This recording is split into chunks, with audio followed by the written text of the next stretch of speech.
Hi guys and gals, it's me George, the Shade Tree Fix-It Man. And you just saw the lights on and I think the wire just came unhooked. I just have them tucked into the battery terminals up front. But they're all wired and working. And of course we still have to wire them into the light switch, which will be on the dashboard of the body. Yep, this is why it came out right here. And the other thing we have done, if I move this out of the way, is we have our brakes hooked up. How about them apples? Watch this.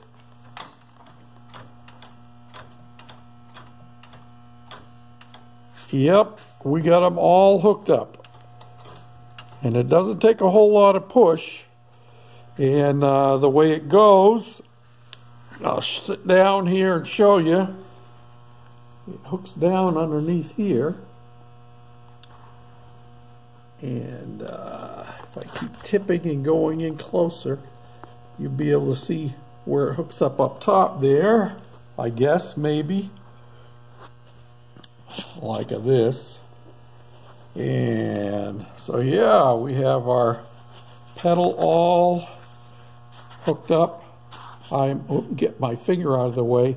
I made a mistake when I was putting this piece here on. This should have been pointing up this way more. And I'm not sure if I'm going to take it apart and change it or not. If I flip the covers off over here, you'll see what I had originally intended for it to match this one here and be like that, which is pointed up more, but it'll work. It'll still keep our feet from sliding off the side, which is the only reason that's there. So I think it'll work all right. I'm just not happy with myself that I didn't pay attention in how I had it clocked. Yep, so we're all hooked up all the way. And what you know, I sprayed some silicone on it to make it slide nice and easy. And the silicone ate the paint right off. Of course, the paint's only 2 days old. But it's working. It's working.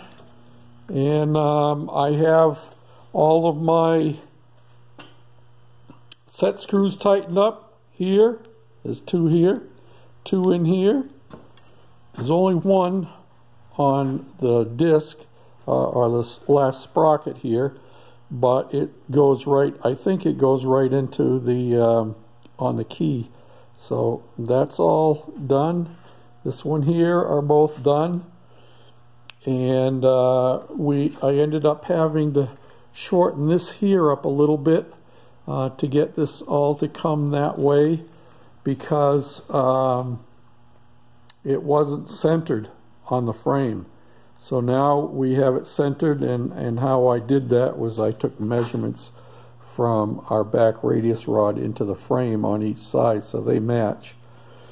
And my next thing to do is, and I'll probably do this before I put my wheels on, is make sure that my rear axle is square to the frame. And to do that, I'm going to be taking measurements. How am I going to do that? I don't know. So we get our wiring done, and you can see it fed down through, and it feeds down through on both sides, and then this one goes across in there, and they are tied together down in there, and it goes down through and comes out here and goes back in underneath the frame. And I only have it tied up to this point. I've got to get some more of these stick-on holders like that one. I have a couple more here, but they're different and they don't hold the wire up quite as tight. So I need to do that, and probably these will get used. My guess is that they may get used down on the bottom like that for our fuel line. Trying not to drill holes, and I'm hoping that, I'm sure these will work. I'm hoping we can, keep your fingers out of the way there, George. I hope we can make it all work out. I had talked the other day about having a piece of metal for the fuel line to come around the corner here. You see I got the gas tank off. But look at that pipe. Ooh. How cool is that? And it just so happens, see if I can do this. Here we go, one-handed filming again, and this is not a good thing to do. We all talk about it, and we all say it's not a good thing to do, and then we end up doing it anyway. This will slide right in here, and it's going to go right across, and I can roll that in and get that so it comes in like that. Yeah, like what? Like that. And I can bend it just enough to make it ride along the bottom of the frame. So that would give me solid line to run my fuel line through. I wouldn't be using that as the fuel line itself, but I would actually be running the fuel line through it. And I think I can do that. So we'll see. I'm going to try anyway. Nothing ventured, nothing gained. So yeah, I haven't had a whole lot of time as usual, but we got that much done, and I'm pretty happy with that. Get the brakes working and get the lights hooked up so that and they're all glued in place now. They will stay there, I think, and they can be adjusted. I can take these take the lenses right out. I'm not going to do it because I just finished gluing them, so I want to make sure they've got plenty of time to get set up, but I can make sure they're square and, you know, get them perfectly lined up there. Yeah, and they're nice and bright. This is a big shout out to Jim, Not Too Fast for You to See, because he is the one who donated these nice lights for the Goofy cart. See if I get it to focus a little better. There we go. Bright, bright. Thank you very much, Jim. Appreciate it. And it'll add a real nice touch of class to the Goofy cart. You know what I mean? Now I got one more thing to show you, and then I'm going to quit. I'm not sure if I'm going to do this. What do you guys think? Remember, this is the Goofy cart after all. I saw this at the thrift store, and I picked it up. And the lady asked me, well, where'd you get it? And I said it was in the kitchenware stuff. And she said, no jar? I said, no, just the lid. So she just gave it to me. I remember the advertisement way back in the day, I don't know if they still do it or not, where a guy would pull up in a, I think a Rolls Royce or something like that, and roll down his window at a stoplight and ask the guy next to him, hey, do you have any Grey Poupon? Well, that's what I thought of as soon as I saw that. But whether we'll actually leave it there or not, that remains to be seen.